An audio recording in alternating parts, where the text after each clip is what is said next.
this is my lock of the week. I'm just going to start here, guys. Yeah. Really? I think Tennessee is grossly underrated.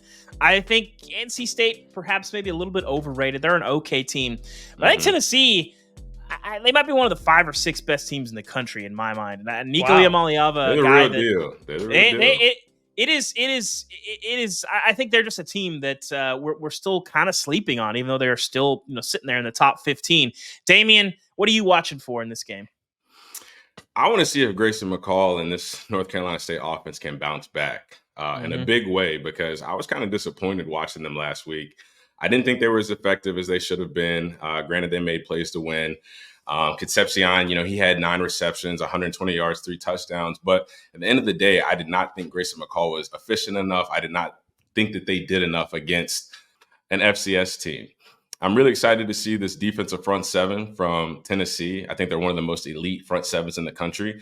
And I know from playing with big-time SEC front 7s that they're looking at this North Carolina State team and they're looking at how they played last weekend, and they're ready to pin their ears back and go after this guy. So I expect that front 7 to be very active. I expect them to send a lot of things at Grayson McCall and make him play a complete game. I mean, he's going to have a great game in order to beat this Tennessee team, because then when you look at the offense, kind of like David said, this is one of the top 5 offenses in the country already, in my opinion. And I think that towards the middle of the season, we're going to be looking at Nico and this Tennessee team saying, is this one of the most prolific, powerful offenses in college football? So I'm interested. I expect Tennessee to have a big day, but I want to see if North Carolina can rise to the challenge. It's an SEC opponent. It's going to be a tough game. I want to see if they've got the moxie, if they got the kahunas to bounce back and respond against a tough team.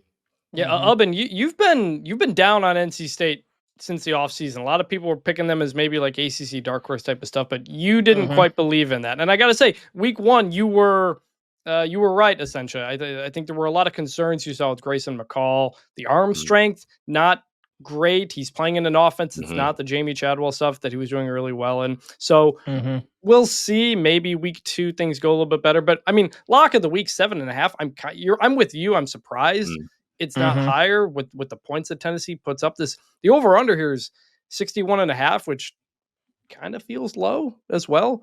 I think in general, Chris, I feel like the video game is very polarizing for some people, but stay with me, okay? Okay.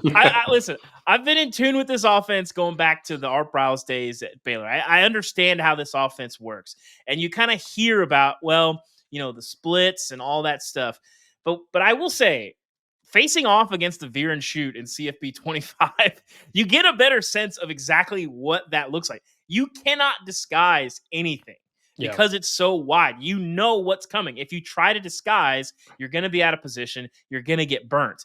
And so the only thing that makes me nervous is I've talked about Tony Gibson and his ability and what he did at West Virginia in slowing down some of the best Baylor offenses that we saw. The DC at North Carolina State, really good coach. He is North Carolina State defensive coordinator, exactly. And that 3-3-5 is well built to slow down that running game. But ultimately, when you play Tennessee, if you cannot match them up man for man in this offense, you are going to have issues. And I don't think NC State can match them up man for man. When they play teams that can, we've seen, can you stop the run with 5 guys in the box? Georgia can. NC State cannot. They're not going to be able to do that. And if you try to put 6-7 guys in the box, they got a ton of deep receivers. You're throwing a bunch of guys. It starts with Brew McCoy, but I think Chris Brazell, the Tulane transfer, had a nice week. Dante Thornton did not have a great year last year. Seems like he's figured some stuff out. And ultimately, you have a quarterback who I think Nico is a huge upgrade from Joe Milton a season ago. And so you add all that up, even if you try to slow down Dylan Sampson, the offensive line is somewhat of a question mark, but the numbers game, I don't think NC State has the bodies to slow them down. I don't think they have the offense to keep up. I think this is a game where Tennessee wins it something like 41-17. I think they win this big. I thought this line was going to be closer to like 12 or 13. I was very surprised. I think it opened at 5 and it's already moved to 7.5. So give me the Vols big here.